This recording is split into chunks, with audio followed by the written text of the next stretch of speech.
मथुरा के विश्राम घाट पर होने वाले यम द्वितीया स्नान के मद्देनजर यमुना घाटों की सफाई के नाम पर मथुरा वृंदावन नगर निगम ने शर्मनाक कृत्य कर डाला। निगम ने पोकलेन मशीन के द्वारा आधी रात को विश्राम घाट की सीढ़ियों से सिल्ट को हटाया और 10 कदम आगे ही यमुना में डाल दिया। इस निंदनीय और कानून विरुद्ध कृत्य को कराते वक्त निगम के कर्मचारी और अधिकारी मौके पर मौजूद रहे। यमुना में व्याप्त भीषण गंदगी मथुरा में आने वाले श्रद्धालुओं की भावनाओं को आहत करती है। एक तो पानी ही पूरी तरह से गंदा और बदबू से युक्त है, उसके अलावा घाटों पर जमी सिल्ट और काई भी गंदगी के साम्राज्य की कहानी बताने के लिए काफी है। मथुरा का चतुर्वेदी समाज और तीर्थ पुरोहित महासभा महीनों से घाटों की साफ सफाई की मांग करते चले आ रहे हैं। वहीं दूसरी ओर यमुना के घाटों की साफ सफाई के लिए नमामि गंगे द्वारा कई दर्जन कर्मचारी रखे हुए हैं, लेकिन स्थिति रोजाना बद से बदतर होती जा रही है।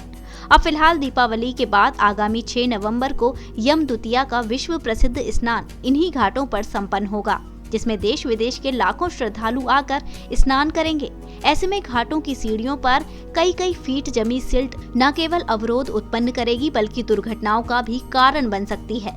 जब स्थानीय लोगों ने सिल्ट हटाने की मांग निरीक्षण करने आई नगर निगम के महापौर डॉक्टर मुकेश आर्य बंधु और नगर आयुक्त अनुनय झा से की, तो उन्होंने यम द्वितीया से पूर्व सिल्ट हटाने का वादा किया।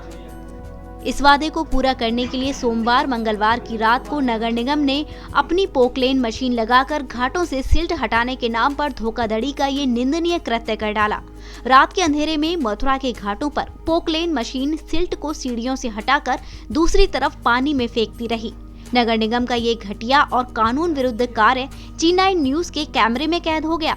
आप खुद ही देखिए इन तस्वीरों में कि किस तरह से नगर निगम मथुरा वृंदावन की ये पोकलेन मशीन नदी के कचरे को नदी में ही किस तरह से डालने में लगी हुई है, जबकि एनजीटी और सुप्रीम कोर्ट के स्पष्ट निर्देशों के मुताबिक नदी से निकलता हुआ कचरा नदी में किसी भी कीमत पर न डाला जाए।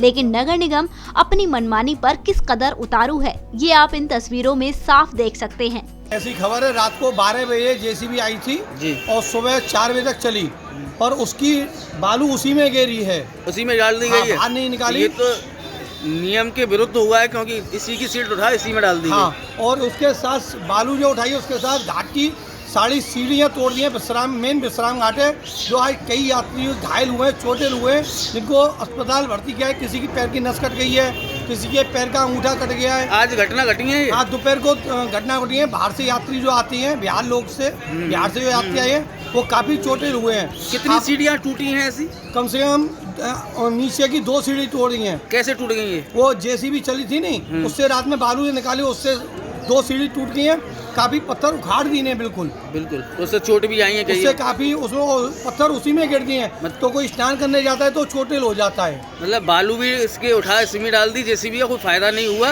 ऊपर से सीढ़ियाँ भी तोड़ दी गई और सीढ़ी का भी पत्थर उसी में गिर दिया, बाहर नहीं निकाला। रास्ते का क्या हाल है? रास्ता सब आप देखिए, सब टूटा पड़ा है रास्ता। नगर निगम के इस कानून विरुद्ध धर्म विरुद्ध कृत्य के बारे में जब अधिकारियों से इसकी जानकारी जाननी चाहिए, तो कोई भी अधिकारी इस पर बोलने को तैयार नहीं है। अब देखना यह है कि सुप्रीम कोर्ट के आदेशों की धज्जियां उड़ाने वाले नगर निगम की इस करतूत के बाद जिले के आला अधिकारी क्या कार्यवाही अमल में लाते हैं, या फिर नगर निगम यूं ही यमुना स्वच्छता के नाम पर कानून विरुद्ध आचरण करते हुए फरेब और ढकोसला करता रहेगा।